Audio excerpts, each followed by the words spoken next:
2 दिन से इलाज की तड़प रहे गौवंश के उपचार के लिए नाकाम रहा प्रशासन। हरियाणा से आई एम्बुलेंस गौरक्षक संगठन के पदाधिकारियों ने उपचार के लिए भेजा।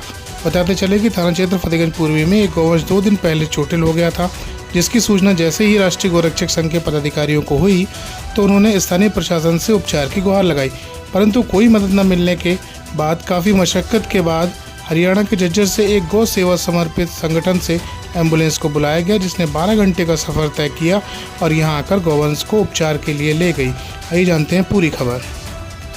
दूसरे राज्य से मंगाई गई थी, तो ये क्या मामला था, बताएं मुझे। मैं सबसे पहले पत्रकार साथियों आपका बहुत बहुत धन्यवाद देना चाहूँगा और मैं राष्ट्रीय गौरक्षक संघ से मंडल अध्यक्ष हूँ। जैसा कि मुझे जानकारी मिली थी, हमारे कार्यकर्ता हैं पवन प्रजापति द्वारा कि फतेहगंज पूर्वी में कल शाम एक निराश्रित गौवंश का एक्सीडेंट हो गया था, जिसका एक छोटा सा बच्चा भी था।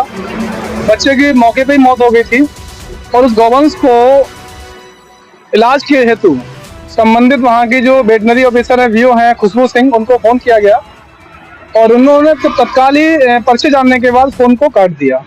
फोन को काटने के बाद उन्होंने फोन को स्विच ऑफ कर लिया और ब्लैक लिस्ट में डाल दिया है हमारे कार्यकर्ता के फोन को।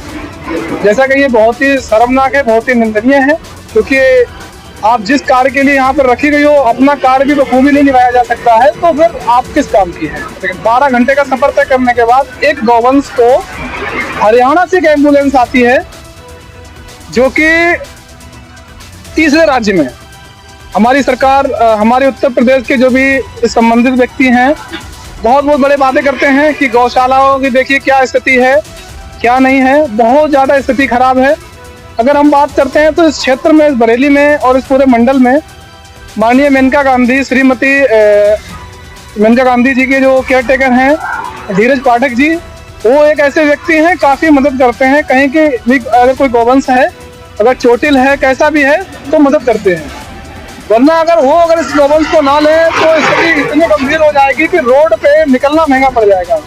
ना ही किसी प्रकार से कोई नगर पंचायत से मदद मिलती है, ना ही किसी प्रकार से कोई जिला शासन प्रशासन से कोई मदद मिलती है। और गौशालाओं की स्थिति की अगर मैं बात करूं तो ये है कि गौशालाओं में गौवंश अगर बाहर है, आवारा घूम रहा है, निराश्रित है, वो ज़्यादा बेहतर है। गौशाला में है उनके लिए जेल, सड़ रहे हैं, वहाँ पर केयर टेकर हैं, उनकी ना सैलरी आ रही है, ना उनका कोई ख्याल रखा जा रहा है। गौवंश को अगर जानने के बारे में अगर कोई शंका व्यक्ति पहुँचता है तो उसको गौशाला में घुसने नहीं दिया जा रहा है। बहुत ही बुरे हाल हैं जी। और मैं ये भी जानना चाहूँगा आपसे कि जैसे आप यहाँ पे गौसेवा का कार्य करते हैं और इतना बड़ा मंडल का पूरा क्षेत्र देख रहे हैं, तो शासन प्रशासन की तरफ से क्या आपको कोई मदद मिलती है, किसी तरीके का कोई सहयोग होता है? कोई मदद नहीं मिलती है। हमारे एक साथी हैं विकास ठाकुर जो गौरक्षक हैं और हमारे पवन प्रजापति जी जो हमारे गौरक्षक हैं, ये लोग अपनी जेम से अगर बहुत ही ज़्यादा गौवंश ज़्यादा हालत खराब है तो अपनी जेम से 1000-2000 रुपये चंदा करके हम लोग आपस में ही कर रहे हैं। कोई सहयोग ना प्रशासन से मिल रहा है ना शासन से मिल रहा है। अगर किसी को इस संबंध में फ़ोन कर भी दूँ तो उनको इतना बोरिंग लगता है कि आते हैं कार्यकर्ताओं से गलत सलत भी बोलने लगते हैं। तो फिलहाल कोई मदद नहीं मिल पा रही है। नहीं, एसडीएम मैडम साहिबा है, उन्होंने 2 बार सहयोग किया। जब मैंने कॉल करी थी तो बोले कोई बात नहीं विकास, उन्होंने 2 बार सहयोग किया, मैं उनका एहसान मानता हूँ। और बाकी तो कोई मदद नहीं मिलती है। रोडों पे गाय सड़ जाएंगी अगर चौबारी मेनका गांधी जी के अस्पताल में ना लिया जाए। बस मैं इतना देख रहा हूँ, राज्य के हमारे माननीय लोकप्रिय और जनप्रिय, कोई टिक्की बेच रहा है तो कोई मिट्टी बिकवा रहा है, तो पता लगा है कोई इतना गिर गया है कि रोड बनते हुए उसको फड़वा रहा है। तो उनको सब में हिस्सा चाहिए। टिक्की बेचकर ये साबित कर रहे हैं कि हम कितने बड़े जनप्रिय हैं, मिट्टी बेचकर ये साबित कर रहे हैं कि हम खनन माफिया हैं, रोड उखड़वा कर दबंगी दिखा रहे हैं। उनको ये नहीं दिख रही है किस प्रकार से हमारी गौ माताएं रोड पर पड़ी उनको देख रही हैं। कोई मिट्टी बेचने में बिजी है तो कोई टिक्की बेचने में बिजी है। ये सब दिखावा ढोंग खूब कर रहे हैं, लेकिन जमीनी हकीकत पर गौशालाओं की स्थिति, गौ माता की स्थिति इतनी जर्जर है कि हम लोग भी कभी कभी हिम्मत छोड़ जाते हैं कि हम लोग भी जेम से कब तक करेंगे। तो जानना चाहेंगे कि आज का जो रेस्क्यू ऑपरेशन था, इसमें किन किन का सहयोग आपको?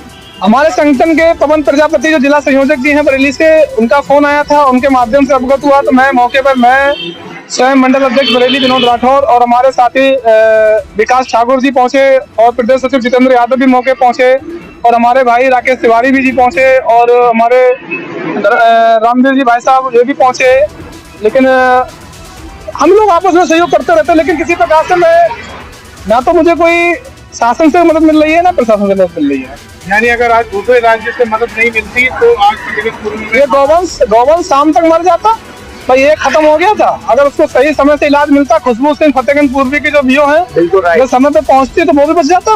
और गौवंश तो बच गया इसलिए क्योंकि वो 12 घंटे के बावजूद भी एक तीसरे राज्य से, हरियाणा से, अगर मैं तो ये चीज को बड़ा मुझे शर्म आती है कहते हुए कि मैं उत्तर प्रदेश में रह रहा हूँ और जहाँ पर गौ माता के नाम से सरकार भी बनाई जा रही है, और गौ माताओं की ये स्थिति है कि रोड पर रोज कहीं ना कहीं एक्सीडेंट हो रहे हैं, किसी प्रकार की कोई मदद नहीं मिल पा रही।